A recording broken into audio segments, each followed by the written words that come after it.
Hallo bei der Fundstelle.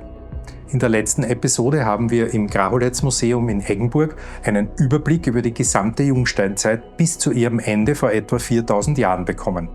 Schaut vielleicht vorab mal hinein. Nach dieser Einführung geht die Reise nun gleich wieder zurück zu den Anfängen dieser Kulturepoche. Wir sprachen mit Menschen, die die Jungsteinzeit in unserer Gegend erforschen und haben dafür einige Male eines unserer liebsten Museen, das Mammuts in Aspern an der Thaya, mit seinem archäologischen Freigelände besucht. Die Periode der Jungsteinzeit beginnt mit dem Ende der Mittelsteinzeit, die als Mesolithikum bezeichnet wird.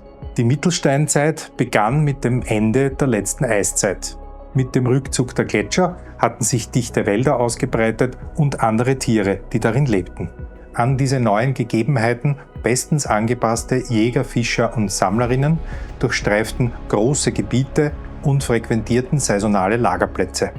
Knochenmaterial haben sie für die Forschung nur wenig hinterlassen, dafür aber ihre an den neuen Lebensraum perfekt angepassten Steingeräte. Sehr kleine, rasiermesserscharfe und auswechselbare Mikrolithen.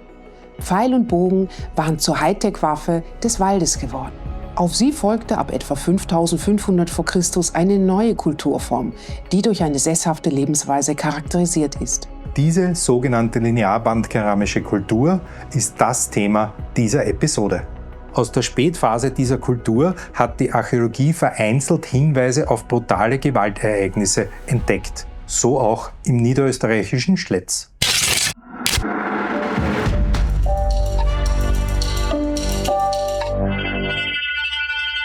Das Massaker von Schletz ist ein Gewaltereignis, was wahrscheinlich zur Auslöschung der davor 400 Jahre lang bestehenden Siedlung geführt hat.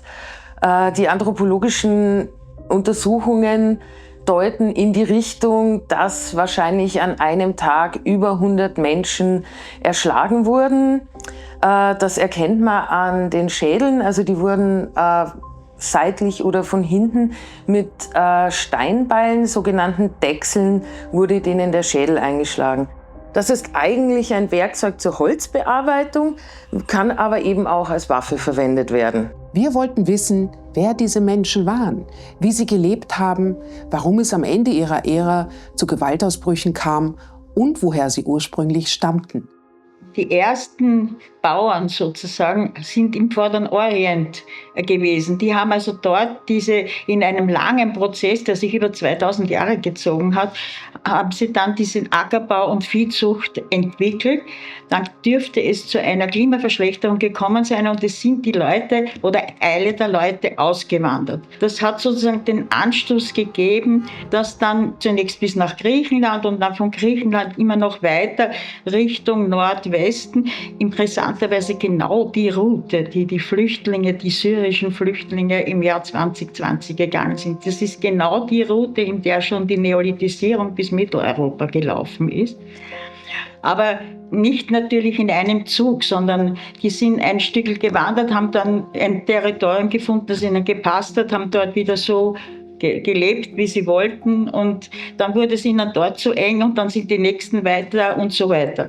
Nach ein paar Jahrtausenden der Migration erreichten die Nachfahren der anatolischen Bauern den Balkan. Dort entstand eine Vorform der linearbandkeramischen Kultur.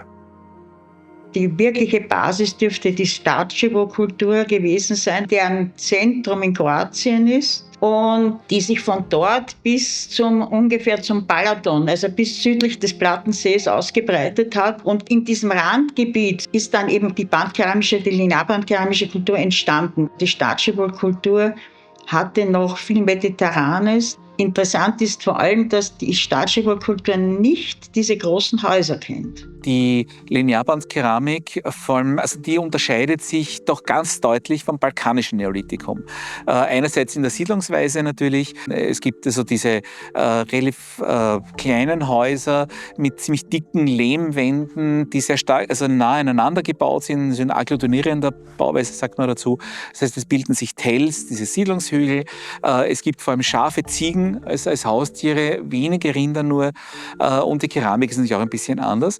Und erst offenbar unter den mitteleuropäischen Klimabedingungen beginnt man da das zu adaptieren. Es entwickeln sich eben Häuser, die vor allem aus Holz gebaut sind, wie das hinter mir stehende mit Flechtwerkwänden. Man hat das Rind als hauptsächliches Haustier. Und es entsteht so ein Westungarn, Burgenland, vielleicht so in diesem Raum. Und von hier ausgehend sozusagen breitet sich das dann aus als bereits Neolithic Package, nennt sich das, ein neolithisches Paket, das eben Ackerbau, die Haustiere natürlich, Keramik und so weiter umfasst. Auch geschliffene Steingeräte sind ein ganz wichtiges Moment. Von diesem Moment sozusagen der Ausbreitung dieser formativen Phase beginnt sozusagen die Entwicklung der Bandkeramik, die aber sozusagen einen eigenen Prozess geht. Also von der älteren Phase bis hin zur Notenkopfkeramik und dann diese Regionalisierung. Ja, die linearbandkeramische Kultur ist der Beginn der Jungsteinzeit in Mitteleuropa. Die Charakteristika sind im Wesentlichen diese ersten festen, gleich sehr großen Häuser, die eigentlich voll ausgeprägte Landwirtschaft, also mit Ackerbau und Viehzucht und die Erzeugung von einer sehr schönen Keramik, die also durch Linien verziert ist. Daher auch der Name Linearbandkeramik, weil also diese Linien Bänder bilden. Diese Kultur ist in der Nähe von Wien entstanden sozusagen, also am südlichen Niederösterreich, Slowakei und Westungarn, das ist das Entstehungsgebiet. Und von hier hat sich das dann relativ rasch ausgebreitet Richtung Westen und Osten. Um 5300, 5200 erreicht diese Kultur bereits den Rhein, geht dann auch über den Rhein, also bis ins Pariser Becken. Umgekehrt geht es auch weit nach Norden, nach Sachsen-Thüringen, nicht ganz bis in die norddeutsche Tiefebene und nach Osten bis in die Ukraine. Wer sozusagen diese Menschen waren. Es gibt mittlerweile einiges an genetischen Untersuchungen und da gibt es ein sehr starkes Signal natürlich, dass die Verwandtschaften hatten aus dem Nahen Osten, aus Anatolien vor allem. Allerdings krankt diese Erkenntnis daran, dass wir eigentlich keine Funde haben von älterer Bevölkerung. Wir haben wohl Fundstellen aus der Mittelsteinzeit, Mesolithikum, auch hier in Weinviertel. Allerdings gibt es keine Menschenfunde. Es gibt ganz konkret einen Oberschenkel aus Wöllersdorf, südlich von Wien, und ein Kleinkinderskelett aus Salzburg. Und das sind eigentlich die einzigen Menschenfunde, die wir aus dieser Phase kennen. Wir können davon ausgehen, dass es hier natürlich auch eine Urbevölkerung sozusagen gegeben hat. Inwiefern die sich beteiligt hat an der Entstehung des Ackerbaus und da mitgetan hat oder da vertrieben worden ist, da können wir nur spekulieren. Es wird vermutlich beides gegeben haben, aber persönlich glaube ich schon, dass das eine gewisse Assimilation auch gegeben hat. Selbst bis bei uns, sozusagen an den Toren Wiens im Brunn, am Gebirge, da sind nur 4 Bestattungen rausgekommen. Das ist die älteste Siedlung der Bandkeramik, die wir derzeit kennen. Und selbst dort hat man bei einer dieser 4 Bestattungen genetische Merkmale aus Anatolien festgestellt. Es sind Spuren von diesen anatolischen Genen nachweisbar, aber es dürfte doch zu einer gewissen Vermischung mit der Lokalbevölkerung gekommen sein. In welchem Ausmaß, das ist noch immer ein großes, strittiges Problem. Ja, also die einen sagen, es sind große Einwanderungen und die anderen sagen, nein, die Lokalen haben sehr viel mitgemischt. Also das ist nicht so ganz geklärt.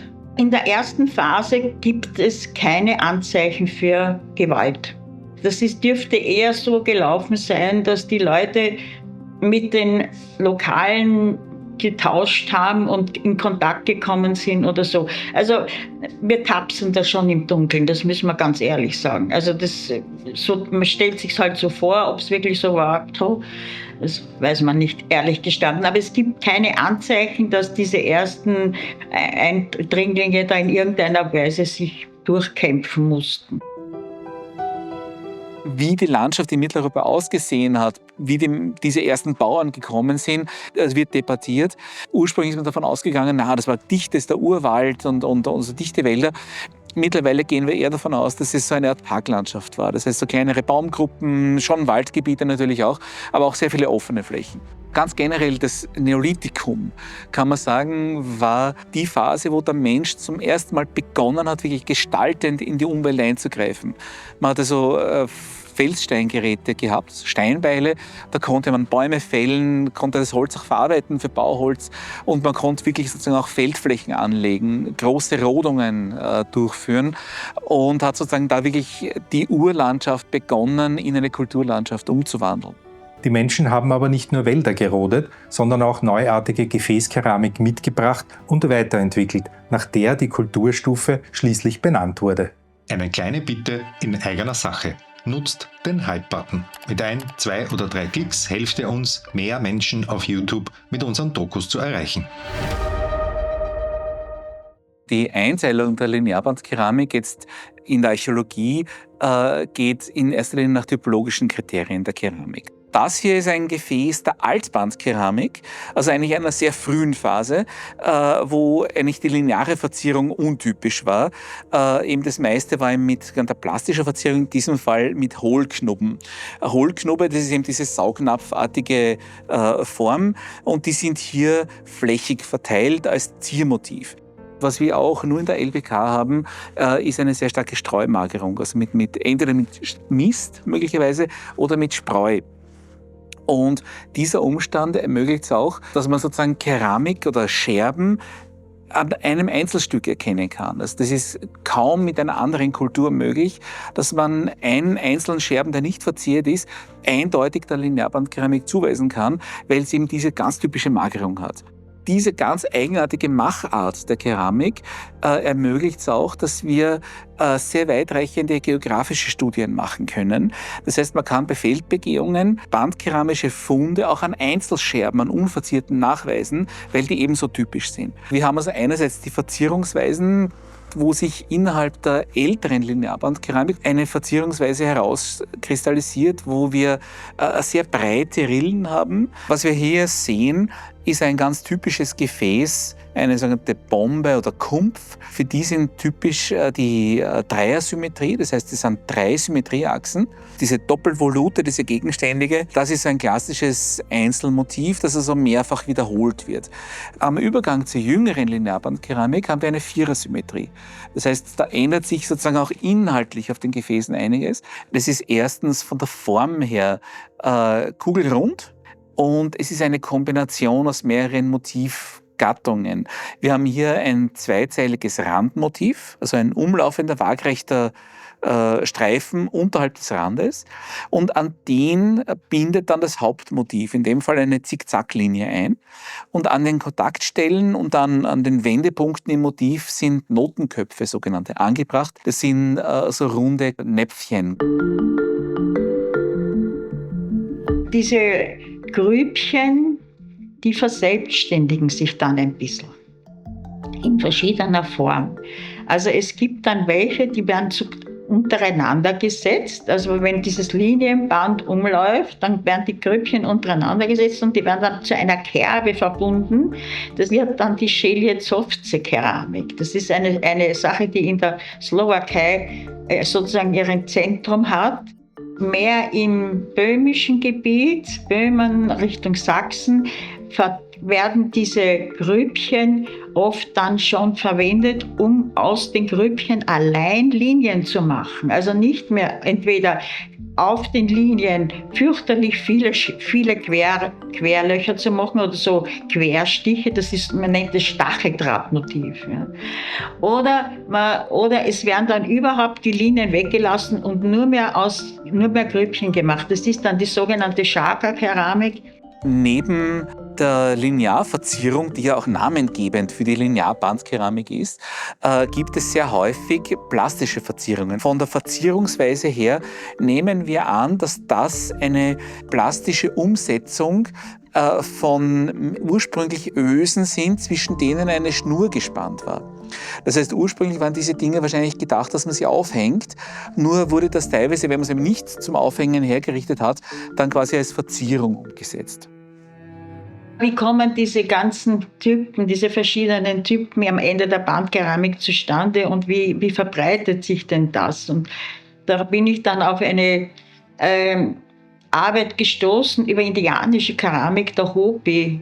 Und dort funktioniert das eben so, dass die Frauen, wenn sie heiraten, sozusagen ihren Katalog im Kopf mitnehmen und dann Neuerungen verbreiten. Und so ähnlich könnte das bei uns auch gewesen sein. Es ist denkbar, dass die Frauen eben in andere Gebiete gekommen sind. Das zeigt sich ja auch an den Gräberfeldanalysen. Diejenigen, die meistens fremd sind, sind die Frauen. Nicht immer, aber es sind immer eher die Frauen, die dann andere Strontium-Signale haben in den Knochen als die Männer. Es ist schon ein bisschen so, dass da schon eine gewisse Flexibilität war und eine gewisse Bewegung in der Bevölkerung. Nicht? Das muss man schon berücksichtigen. Und auf diese Weise haben sich sicher auch neue Ideen verbreitet, eben auch Keramikstile. Wenn ihr uns unterstützen wollt, abonniert den Kanal, gebt uns ein Like und teilt die Episode mit Freunden. Zur Sesshaftigkeit gehören natürlich auch feste Wohnstätten. Eines der Merkmale der linearbandkeramischen Kultur waren die riesigen Langbauten, die die Menschen errichtet haben. Aber wie findet man Spuren 7000 Jahre alter Häuser aus Holz? Man wusste ja bis ins 20. Jahrhundert hinein sehr wenig über die Struktur und das Aussehen von bandkeramischen Siedlungen, was vor allem daran gelegen hat, dass früher nicht so großflächig gegraben wurde. Es hat einfach die Fläche gefehlt, die geöffnet wurde. Und gerade bandkeramische Siedlungen sind sehr groß oft. Die ziehen sich über mehrere Hektar. Und wenn man jetzt nur einen kleinen Ausschnitt davon ausgräbt, hat man natürlich auch nur immer wieder Ausschnitte als zum Einblick. Ja. Erst mit dem Aufkommen von großflächigen Grabungen, zum Beispiel im Zuge von Rettungsgrabungen, Hausbau, Straßenbau und so weiter, hat man einen viel breiteren und tieferen Einblick in diese Fundstellen bekommen. Man findet die Häuser heute teilweise 30 Zentimeter unter der Ackerkrume und das auf einem Hang. Das heißt, wenn man den Oberboden wegräumt und man hat den Zehleus vor sich, so zeichnet sich im Zehleus die Spuren der Pfosten dieser Häuser ab, weil Holzpfosten, wenn sie vermodern, eine dunkle Spur im Boden hinterlassen. Und auf diese Weise bekommen wir sozusagen einen Grundriss der Häuser. Und wenn man dann diese Pfosten, wir nennen das Schneiden, also einen senkrechten Schnitt durch so einen Pfosten macht, dann bekommt man auch die Struktur. Ist der sehr tief oder groß, breit und wie immer. Und das sind sozusagen eigentlich unsere Hauptmerkmale für die Rekonstruktion der Häuser. Und entlang dieser Pfostenspuren sind dann die sogenannten Längsgruben. Das ist eine Spezialität der bandkeramischen Kultur, dass immer entlang der Längswände die sogenannten Längsgruben sind, zumindest am Anfang durchgehend, später oft nur mehr in Teilen. Und in diesen Gruben ist unglaublich viel Fundmaterial drinnen. Und wir haben uns also in den letzten Jahrzehnten dazu eigentlich durchgegangen, diese Gruben sehr genau quadratmetermäßig auszugraben. Also wirklich das zu erfassen pro Quadratmeter und pro Schichten, pro 10 cm oder 20 cm Schichten, wo die Funde liegen. Und aus dieser Fundverteilung heraus in den Gruben versucht man auf die Funktion des Hausteiles zu schließen. Es gibt also eine Klassifikation. Man spricht von Kleinbauten, den Bauten und den Langbauten. Und der Kleinbau besteht sozusagen nur aus einem Raum, der beim Großbau oder beim Langbau der Mittelteil ist. Das ist sozusagen der Kernbereich. Wo wir jetzt herinnen stehen, das ist sozusagen dieser mittlere Teil, der auch alleine für sich stehen kann. Dann gibt es diese mittlere Größe, die Bauten, die bestehen aus dem Mittelteil und dem Nordteil, also die sind ja immer geografisch ausgerichtet. Und die Langbauten, die haben eben dann diesen Südteil auch noch dran. Prinzipiell sind das rein technisch gesehen im Grunde große Dächer, wo die Wände dran gestellt sind. Das heißt, es sind vierschiffige Bauten mit Dreierpfostenriegeln, also Riegeln, die immer aus 3 Pfosten bestehen, First und noch 2 und dann außen die Wände dran. Dieser mittlere Raum, wo wir jetzt herinnen sind, der Kernbereich dieses Hauses, wo sozusagen der Hausherr mit seiner unmittelbaren Umgebung sozusagen sich hier aufgehalten hat. Hier wurden vielleicht auch Besucher empfangen, hier wurden also Verhandlungen geführt mit Nachbargruppen, was auch immer. Während im Nordteil, also dieser Raum, der so auch etwas anders konstruiert ist, also statt einer Flechtwerkwand wie der Rest, hat der Spaltboden, das heißt, der ist sehr fest konstruiert. Da könnte man sich vorstellen, dass da nicht jeder Zutritt hatte. Wir haben es hier ein bisschen so als Heiligtum und mit Votivgefäßen und auch als Vorratsraum rekonstruiert. Wie das natürlich tatsächlich genutzt wurde, das wissen wir nicht. Aber es wäre gut vorstellbar, dass da nicht jeder Zutritt hatte. Mit dem Südteil, der eben mit diesen Doppelpfostenstellungen fast so etwas wie Abteilungen schon vorformuliert, könnten wir uns vorstellen, dass da sozusagen die untere Hälfte sozusagen der sozialen Rangordnung mehr oder minder in so kleineren Bereichen untergebracht war. Wir versuchen in unseren Analogien natürlich auch immer, uns zu beziehen auf historische Gruppen, die also solche Langhäuser bewohnen. Und da gibt es eine sehr gute Analogie zu den Irokesen in Nordamerika im 17. und 18. Jahrhundert, die so auch Langhäuser bewohnt waren und wo das durchaus üblich war, dass sozusagen in einem Bereich des Hauses waren so Abteilungen, wo dann sozusagen die so Kleinfamilien, Kleingruppen innerhalb dieses Clans, der das Haus bewohnt hat, gelebt haben. Wir wissen ja noch immer nicht, und das werden wir wahrscheinlich nie wissen, wie viele Leute in so einem Haus gewohnt haben. Ich meine, diese Häuser sind riesengroß, zum Teil bis zu 60 Meter lang, die allergrößten. In Bayern gibt es solche Ungeheuer. Also, wie viele Leute haben da wirklich drin gewohnt? Für eine Familie, auch mit Großeltern und Enkelkindern, ist das einfach zu viel. Ne? Das hat man ja lange überlegt, haben die Tiere im Haus gewohnt. Jetzt haben wir dann Untersuchungen gemacht mit Phosphatanalysen in den Häusern und um die Häuser herum. Und siehe da, die Phosphatwerte waren in den Gruben die höchsten und in den Häusern gleich 0. Warum? Weil wir in den bandkeramischen Siedlungen eine sehr große Abschwemmung haben. Wir haben nie den Laufhorizont. Es fehlt uns mindestens ein halber bis 1 Meter vom ursprünglichen Terrain. Und dadurch sind wahrscheinlich diese Spuren einfach weg. Und ich habe erst vor kurzem von der Kollegin Horres gehört, dass die bei der Stadtschewo-Siedlung geschafft haben, im Haus die Phosphatspuren zu haben. Also offenbar hat man doch Tiere im Haus gehalten. Aber es ist, wie gesagt, nachweisen können wir es nicht.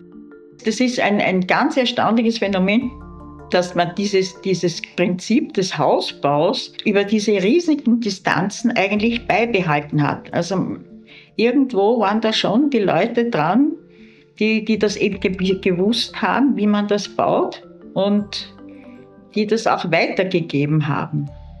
Und wahrscheinlich sind die halt weitergezogen sind, mit dem Wissen im Kopf gegangen und haben genau das, was sie gekannt haben, wiedergebaut. Und so ging es halt weiter. Irgendwo so muss es gewesen sein. Aber man hat offenbar dieses Hausprinzip als was besonders Wichtiges empfunden. Denn das Haus verändert sich viel weniger als die Keramik.